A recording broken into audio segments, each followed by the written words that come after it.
Thanks, Michael. And thanks, everybody, for the time. This question is for Anthony, and I suspect it won't surprise you. I know we asked about Fuller and Balogun a little bit the last time we chatted with you, and really not long after that, it seems like he's arrived in Orlando, and the Orlando Magic said he's at their game tonight. So I have to ask if you've had any further communication with him and whether you might be talking to him when you get back to town in a few days. Yeah, he's as I said before, we've had dialogue, we've spoken. He's out here, having a bit of a break and some training, and we've had some discussions. So yeah, we're now it's about him just enjoying the rest of his trip. We'll go to Stephen Goff from the Washington Post. Thanks, Anthony. I guess I feel obligated to follow up on that and see where things stand in those conversations you had with him, because obviously this has created a lot of buzz with him being in Florida, and I know you're planning on Grenada tomorrow, but this is certainly a big development for the program. Yeah, thanks, Stephen. Look, I think it's been good because it's been an opportunity for us just to share about our program and who we are and what we do, and again, and look, and that's it, And I hope we get the chance to speak to him again. Yeah, so it's been good to meet him, and I know a few of the guys have spoke to him as well. Next week, Doug McIntyre from Fox. Thanks, Michael. Christian, this one's for you. Just curious what the setting's like down there. I mean, you're playing, I think, the 124th ranked team in the world. The last match is in the round of 16 at the World Cup. Very different setting. I know you've just only arrived, but what have you seen on the ground? Have you been out to the stadium so far? What's sort of the lay of the land there? Thank you. Yeah, we were able to go and see the stadium, and it's I must say it's quite a beautiful place. The setting was very nice. The drive to the stadium was beautiful, and hopefully there'll be a nice atmosphere for the match tomorrow. And like you said, it might not be a World Cup game, but we know how challenging these matches can be at times, because of the conditions and everything. But all in all, excited to be here in a nice place, and good challenge for us tomorrow. This is the second time the U.S. has played in Grenada. The last time, 2004, a 3-2 victory in World Cup qualifying. Next, we'll go to Paul Tenorio from The Athletic. I've got one for each of you. Christian, obviously you've been able to work back into shape, and we're starting with Chelsea. How do you feel fitness-wise? How far do you think you can go in these two games? And for Anthony, are there any kind of tweaks or changes, team, compared to what we saw at the World Cup going into this kind of first official game in the new cycle? Thank you. Yeah, so I'm feeling healthy. Like you said, I was able to come back, make a couple appearances at club level, and even get a start before I came here. And the injuries recovered well. Knee is feeling good, and ready to go and hopefully be a part of both of these matches. Yeah, and I would say for us, look, I think we, the last 3 or 4 years, there's been, and I've said this many times, a lot of good work has been done, okay, by obviously the previous coach. Greg did a great job. The staff, I thought the players did an excellent job at the World Cup. And we are just focused on progressing it. We want to play the same style of play of how we've been doing things, but we just want to progress it. That's where we're at. Next will be Enrique Raffel.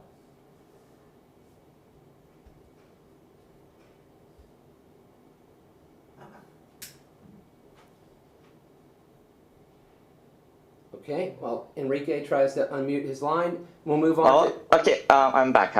Okay. I'm Henrique Riffel from RBS TV in Brazil. I would like to talk about Johnny Cardoso. My question is to Coach Hudson. I think this is the first time since Gabby Jones in 1996 that a player outside of North America and Europe has been called up to an official championship. I would like to know, how does the USMNT have to deal with have a huge coverage of American players in other leagues, like the Brazilian one, for example, in the case of Johnny Cardoso, and how can he help out the team with the Brazilian style of play? Yeah, well, look, firstly, Johnny's a great guy. Like, he's really good to have around the camp. Like, the players like it. He's just a really good person. I think that's the starting point. He's been in with us a bunch of times. We know his quality, and I think he will feel that, you know, he's had to be patient for his opportunity. But look, he's had a good camp so far. He's trained really well. And maybe in these games he can get an opportunity as well. But he's someone that is very much part of our group, and we're pleased that he's back in with us at this stage. Next will be Henry Bushnell from Yahoo.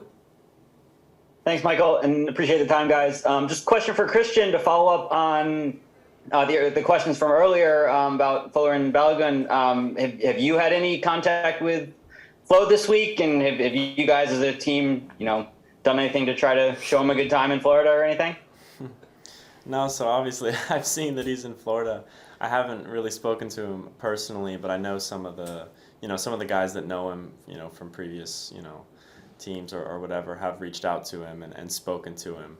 So obviously from our side, we'd love to have him. So I haven't had any conversations with him personally, but hopefully in the near future. Next will be Jeff Carlisle from ESPN FC. Thanks, Michael. My question's for Anthony. Obviously, with Tyler Adams not in camp, there's an opening for who's going to be the captain. I was wondering if you could share that with us. And in terms of Gio Reyna, where do you plan on deploying him over the course of these next two games? He's played mostly out wide, but might he slide to a different position? Yeah, look, Tyler's a big loss, not just as a player, but also as a character. So, we're disappointed that he's not here. The captain sat right next to me for tomorrow. And then with regards to Gio, look, I think like I said at the beginning, we want to play the same way. We want to be an attacking team. We want a team that controls the ball. We have some very technical players. We have players that are very comfortable on the ball. So we are trying to figure out and find a way of getting players like Gio in the best possible positions where they can have an effect on the game, on the team, and help us ultimately win. But he's had a good week. Look, I can assure you that. Like, he's had a really good week of training. His quality's very evident, and his attitude's been great. We'll go to Mike Waitala from Soccer America. Hi, thanks. Hi, Anthony. My question is, if you were talking to soccer fans who weren't familiar with the Concacaf Nations League and they see you're playing against two teams who the U.S. has never lost against in official competition, how would you describe to them how high the stakes are of the results of these games and how important the performance of your team is? Yeah, look, I would say these games are complicated.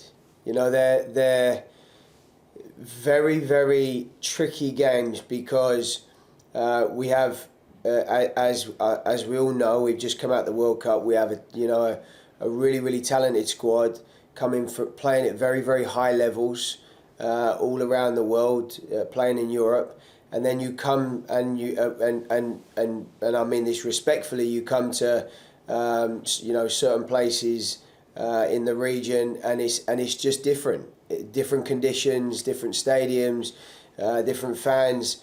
So they become very complicated games because they're not games like you're used to. But the bottom line is this: we have to win.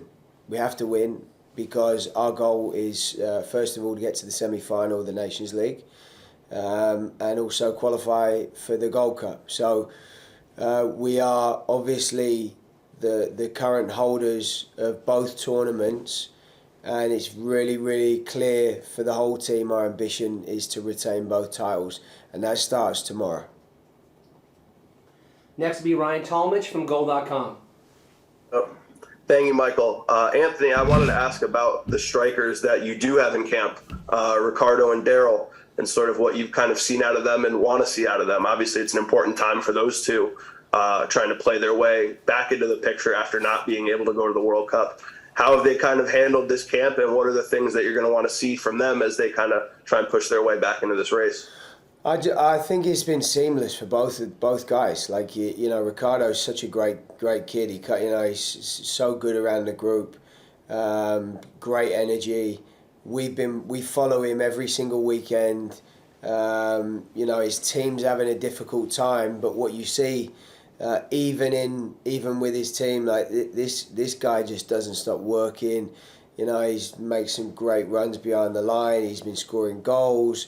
And I think it was important for us to get him back in the group and give him confidence, and he deserves a chance. And I think the same for Daryl. Daryl's been someone who's been in with us, obviously a very different profile of a few strikers that we have. He did very well in the championship with Barnsley. I think when he went there, they were fighting relegation, and he scored a bunch of goals, and then they were right in the playoffs, and then got a well-deserved move to West Brom, and unfortunately missed a load of programming with us because of his injury. But he's been doing well. He's been doing really well in the championship. His game's improved. We've been over to see these guys. We've seen Ricardo live. We've been over to Europe. We've seen a few of us have gone to see these guys in live games. And with Daryl as well, I've been over there. BJ's been over there. His game's improved, so we're really pleased for him. And what we expect is for them just to come in and give everything they got. We want these guys to give everything. They've got different qualities, but just give everything they got, and obviously add some goals to that would be nice as well. We'll take a few more questions and continue with Charlie Bone from MLS Soccer. Hi, good evening, gents. This is for both of you, even though I know you're coming at it from different perspectives, but you've both talked about, I think, the foundation that has been laid in the past cycle under Greg. But I'm sure everything's evolving always, right? And things, there are things you want to work on or improve. So I just want to ask both of you, sort of what's the next phase? What are the priorities? What changes now, or what's different from what you've already built? Yeah, I'll start. I would say, yeah, like you said, we have a great foundation. I think we're not, going to now change the way we play completely. I think it's just about using these experiences, especially, big World Cup matches, just gaining those experiences is just huge for especially a team like us with so many young guys. And, take those experiences, into these new competitions now and just continue to, do what we're doing and play with this style and figure each other out even more so. And I always say that the more experience that I get in big games, I just feel more and more comfortable down the line after that. And I think that's what this team needed, with the experience at the World Cup, and I think that's really going to help us going forward. Yeah, I would echo what Christian said. We're as a staff and as a playing group, that's the aim is just to keep improving what we're doing. I think when you come to, like, we just landed a few hours ago, you come and you play in these away in Concacaf, you sort of get out of your comfort. You're out of your comfort zone. Because we live and we play in different facilities and stadiums and all these different things, and so you get out your usual comfort zone. But what I think we've learned, and what the experience we have, is that we've been through all this before. The last cycle, we've been through it before. We've had moments where we've learned some big lessons, and coming here now, even just how we've managed today. We trained back in the States in the morning. We had lunch there, then we came in late and we had a walk around the stadium. That's been different how we've done it in the past. So we sort of using our experience to do different things, and we want to draw on that experience going into the game tomorrow. We all know how important the game is, and we feel we have enough experience under our belt that now we have to go and use that and get the job done. Go to Brenda Alvarado from Fox Sports Mexico.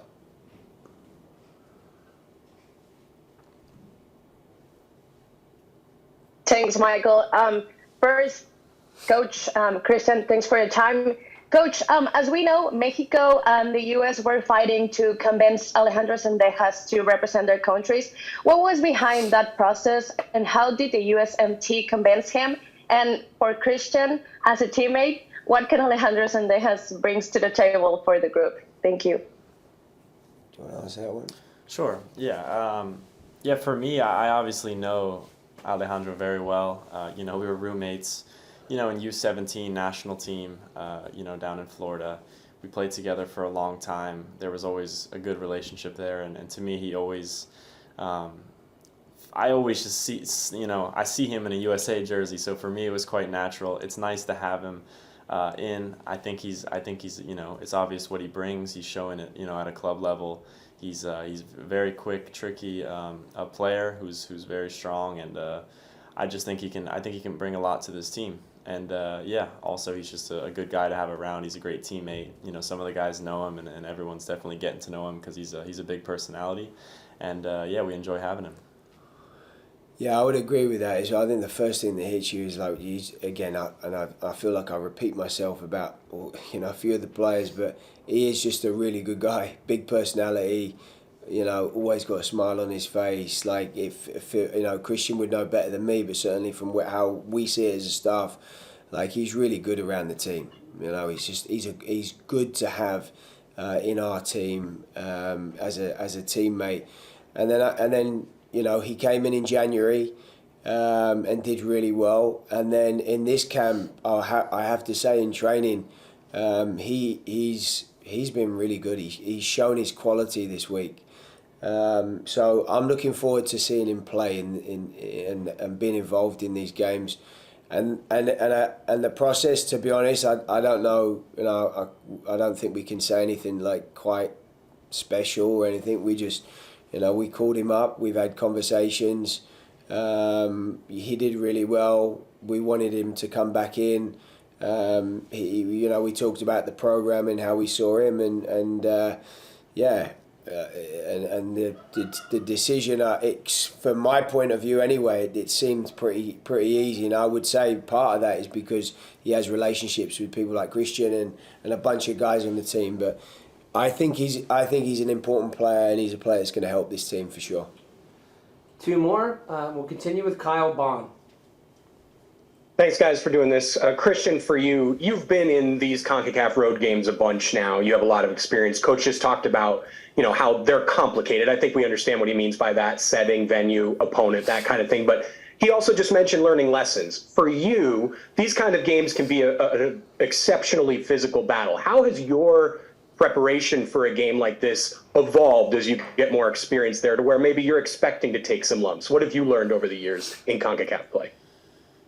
Yeah, I think I'm still learning. Every time I play in these games, a new challenge presents itself. I think that's the beauty of it. I think what I've really tried to do in recent times is sort of embrace the atmosphere and just and take it on with a smile, and just go and fight and play and fight for my team, because I think it's easy to get frustrated when maybe conditions aren't perfect or things aren't going your way, but yeah, it's just about embracing the challenge and enjoying it and just fighting for the team. The last question goes to Andrew Jones. Thank you, Michael, and thank you, Anthony and Christian, for doing this. Christian, just want to ask you about working with Taylor Booth this whole week. What have you seen from the Utrecht playmaker and his rise, and your whole thoughts on your New York Jets potentially and likely getting Aaron Rodgers? That's a good question to finish it off. I like the little painting behind you as well. Yeah, it's cool.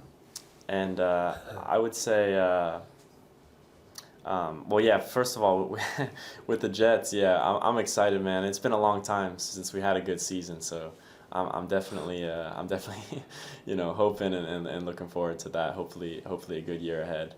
And I forgot the first part of the question. That's the happiest. That's the happiest he's been all night, by the way. Yeah, Taylor Booth. I've kind of kept tabs with him for a little while. I've known him for a while. I've had a little bit of a relationship with him, and obviously, first time I'm really getting to play alongside him, and I think we've seen his quality in training, quite quickly. I think you can see his delivery is the number one thing where you say, you don't see a lot of guys with that, in this program that have that much quality. So I think there's a lot of bits to his game that he can bring and help this team for sure. And I'm excited to see more of it and hopefully get some opportunity and show it in the games coming up.